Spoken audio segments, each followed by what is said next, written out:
Et c'est la fin des questions au gouvernement. Le débrief, c'est maintenant sur LCP. Nous allons revenir ensemble sur les temps forts de cette séance. Nous retrouverons Valérie Brochard pour des réactions politiques depuis l'Assemblée. Et puis en plateau, deux invités, Sarah El Haïry, députée Mouvement démocrate et apparentée de Loire-Atlantique, et Yann Boucard, député Les Républicains du territoire de Belfort.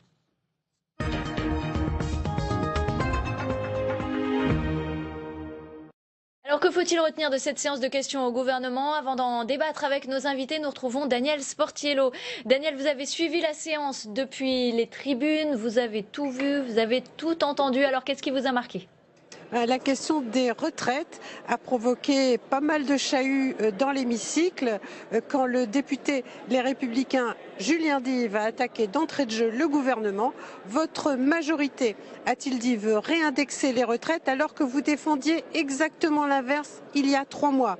Du jamais vu, criait alors la droite. Et face à un tel brouhaha, la ministre des Solidarités, Agnès Buzyn, a eu bien du mal à répondre. La ministre a bien essayé de mettre en avant la revalorisation de 0,3%. Mauvaise foi, criaient alors les Républicains, qui ont qualifié un peu plus tard la ministre de la Santé de ministre de fermeture des maternités. Et puis un petit mot quand même sur l'accueil reçu par la nouvelle députée la nouvelle députée La République En Marche qui succède à Adrien Taquet, alors que la députée s'est lancée dans de longs remerciements sur l'accueil qu'elle avait reçu ici de la part de ses collègues à l'Assemblée nationale. On n'est pas en réunion de groupe, alors criait un républicain qui décidément réserve toujours un accueil très mitigé au tout nouveau petit bleu de La République En Marche. Et Daniel, quel sera votre invité demain ? Philippe Vigier, président du groupe Liberté et Territoire, groupe qui a déposé un recours au Conseil constitutionnel sur la loi anti-casseurs. Merci Daniel, on vous retrouve donc demain à 14h50. Revenons à présent sur la réponse du Premier ministre à la question du président du groupe GDR communiste, André Chassaigne. Il répond sur la question du recul des services publics exprimé dans un rapport du défenseur des droits ce matin. Contrairement à ce que vous indiquez, Monsieur le Président Chassaigne, et je veux le dire clairement, la réforme de la justice qui est portée par Madame la garde des Sceaux n'a pas du tout pour objet et n'a pas du tout pour effet d'éloigner le justiciable de l'accès au juge, mais bien au contraire, d'en faciliter l'accès. Et de la même façon, s'agissant des services publics liés à la santé. Notre objectif, là encore, par des réformes d'organisation des réseaux de médecins entre eux, par la suppression du numerus clausus, toutes ces mesures ont justement pour effet d'apporter une réponse d'organisation et une réponse de disponibilité des médecins sur le terrain. C'est donc l'inverse de ce qui est dénoncé par le défenseur des droits que nous sommes en train de réaliser. Un droit de réponse à présent à André Chassaigne, le président du groupe GDR, qui a interpellé Édouard Philippe. Il est à vos côtés, Valérie Brochard. Exactement, Brigitte. André Chassaigne, bonjour. Alors on vient de le voir, on vient d'entendre surtout la réponse du Premier ministre à votre question. Vous vous inquiétez de l'état des services publics en France. Il vous a répondu que le gouvernement faisait tout pour que justement les services publics aillent mieux, s'améliorent, qu'ils se rapprochent même des citoyens. J'imagine que vous êtes donc rassuré. Vous savez, les questions au gouvernement, c'est du sport. On essaie de charger. Et on s'attend à ce que le Premier ministre puisse boxer, parce qu'on pourrait s'attendre à ce qu'il boxe. En fait, il botte en touche. Il ne répond pas aux questions. Mieux, il félicite même celui qui a posé la question, ça a été mon cas, mais il n'apporte aucune réponse concrète. Je ne prendrai qu'un seul exemple, la dématérialisation. C'est un véritable problème, l'utilisation du numérique, quand je le vois avec les personnes âgées, je le vois avec des communes qui ne sont pas desservies. Il dit on va améliorer les liaisons numériques, mais en aucun cas il se pose la question concrète des personnes qui sont vraiment en difficulté et qui voudraient retourner à la forme qui était la forme papier.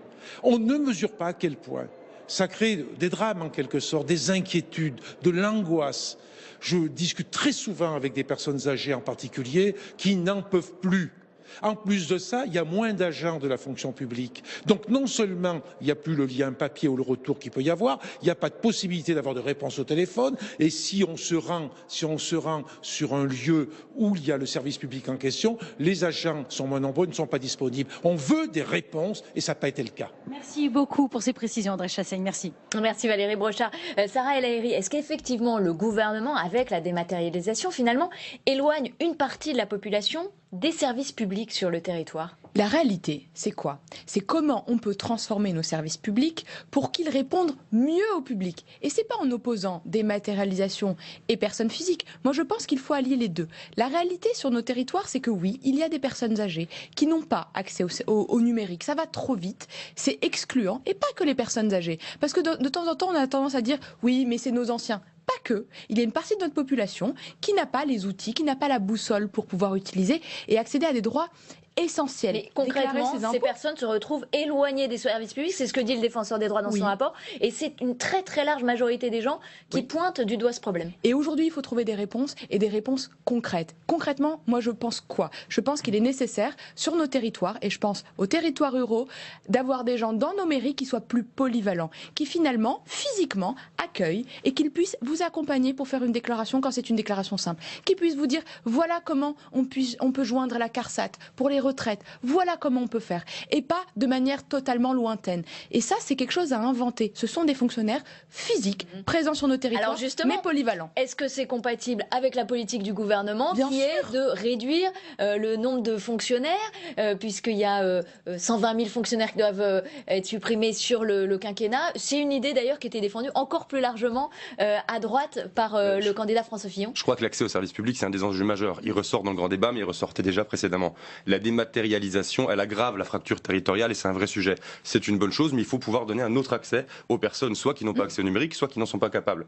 Et cela arrive aux personnes âgées et pas que. 7,5 millions de personnes en France qui sont éloignées de l'Internet. Et les Français nous disent qu'ils payent de plus en plus pour avoir de moins en moins de services publics. Ça, on doit, en tant que responsable politique, être capable d'y répondre. Mais la politique du gouvernement, c'est plutôt l'inverse. Aujourd'hui, on ne répond pas à la problématique de l'accès aux soins sur le territoire. On ne répond pas non plus à l'accès à la scolarité en fermant partout en zone rurale des classes qui posent un vrai sujet. Et ça, vous l'entendez à travers le pays, ma chère collègue. Et l'autre sujet, et il faut l'aborder, votre proposition, elle n'est pas idiote du tout, de mettre des fonctionnaires dans les mairies. Mais avec quels moyens? Parce qu'on réduit sans cesse les dotations aux collectivités. Alors avec quels moyens on met ces fonctionnaires supplémentaires? Parce que nos communes, elles sont déjà exsangues, elles n'ont plus aucun moyen ni pour investir, ni pour fonctionner. Donc moi, je suis d'accord pour cette proposition, mais comment on fait financièrement? Eh bien, je vais vous répondre. Plus de décentralisation aussi? Un, plus de décentralisation. Deux, c'est aussi réadapter finalement et ne pas être dans la politique du rabot. Il y a aujourd'hui des endroits où nous avons trop de fonctionnaires et des endroits où nous n'en avons pas assez. Quand je pense à l'hôpital, on n'en a pas assez. Quand je pense sur nos territoires, nous en avons besoin. Par contre, aujourd'hui, avec le prélèvement à la source, je vais y arriver. Avec le prélèvement à la source, nous avons moins besoin de personnel. On va aller chercher à Bercy, entre autres, et pas que. À Bercy. On va parler à présent de la loi anti-casseurs avec cette réponse du secrétaire d'État Laurent Nunez à une question du député Territoire et Liberté. Il s'appelle Paul Molac. Vous venez de souligner donc effectivement une proposition de loi est actuellement en discussion au moment où on se parle devant le Sénat visant à renforcer, à garantir le maintien de l'ordre public pendant les manifestations. Vous avez évoqué un certain nombre de dispositions qui sont contenues dans ce texte et qui sont des dispositions qui, loin d'être liberticides, au contraire visent à garantir le droit de manifester tout en permettant de sauvegarder et de protéger nos libertés publiques. Et c'est dans ce cadre-là que le président de la République a annoncé qu'il saisirait le Conseil constitutionnel pour être certain que nous soyons inattaquables. Le président de la République est dans son rôle en tant que garant des libertés publiques. Merci. Yann Boucard, pourquoi le président de la République saisit-il le Conseil constitutionnel avant même le vote définitif de la loi? Ça pourrait être aujourd'hui au Sénat, alors que c'est une loi une proposition de loi issue de la droite. Est-ce que vous y voyez une sorte de pied de nez à Bruno Retailleau? Je ne sais pas pourquoi il fait ça. Bon, ceci dit, c'est pas plus mal. Il y a des doutes qui sont levés dans la population. Donc au moins le Conseil constitutionnel va trancher pour nous dire si cette loi est constitutionnelle et permet de garantir le droit de manifester. Parce que cette loi a deux objectifs. Garantir le droit de manifester et garantir l'ordre public. Parce qu'aujourd'hui, moi je me souviens des scènes où on applaudissait nos forces de l'ordre, notamment lors du sacrifice du colonel Beltrame. Je me souviens de nos forces de l'ordre qui étaient applaudies quand elles ont battu le terroriste de Strasbourg. On ne peut pas accepter que tous les samedis, ils soient caillassés, ils soient menacés. Par une infime minorité. de manifestants qui n'ont d'ailleurs souvent rien à voir avec les Gilets jaunes. Mais on ne pouvait pas tolérer cela et j'espère que cette loi permet de garantir le droit de manifester, de garantir l'ordre public. Et donc je pense que si le président saisit le Conseil constitutionnel, est-ce que parce qu'il y a un doute finalement sur la constitutionnalité de cette loi, notamment ce fameux article 2 où le préfet peut saisir préventivement, interdire préventivement une personne d'aller manifester? Le président de la République est dans son plein droit, comme ça a été dit, de garant des libertés. Cette loi, elle est nécessaire. Moi, je l'ai vécu sur mon territoire, je viens de la Loire-Atlantique. Nous avons vécu ces 4 dernières années aucune manifestation dans le calme.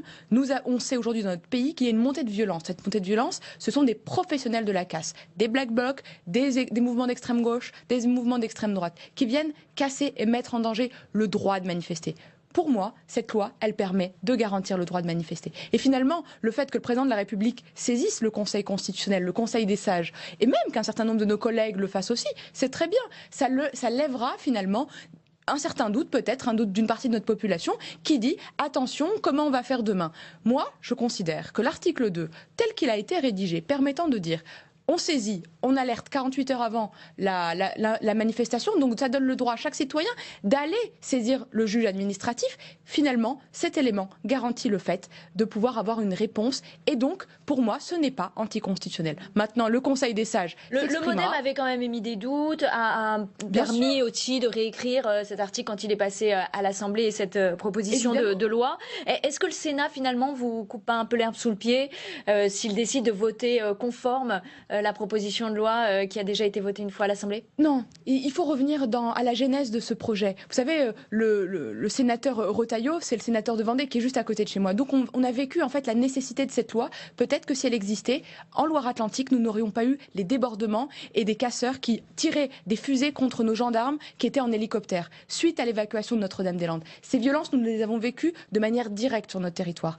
Elle aurait permis, peut-être cette loi, de protéger le centre-ville de Nantes pendant des semaines et des semaines. Et aujourd'hui, nous voyons à nouveau les mêmes mouvements organisés, professionnels de la casse. Cette loi, pour moi, c'est une réponse qui permet de protéger et qu'on puisse retrouver des femmes et des enfants dans des manifestations. Ce consensus, donc, au bout de 18 mois, consensus entre la majorité et la droite, finalement. Elle doit aussi permettre de faire entendre les messages, parce que les dernières manifestations, dans les chaînes d'information continue, on a juste parlé des casseurs. On n'a pas parlé de ce que les gens revendiquaient. Une manifestation qui se passe bien, comme ça s'est toujours passé en France pendant 50 ans, ça permet aussi de porter des messages des manifestants. Merci à tous les deux d'être venus débattre sur ce plateau. Sarah El Haïry, députée Mouvement démocrate et apparenté de Loire-Atlantique, et Yann Boucard, député Les Républicains du territoire de Belfort. C'est la fin de Questions d'actualité. J'aurai le plaisir de vous retrouver dès demain à 14h. Restez évidemment sur LCP et sur les chaînes parlementaires.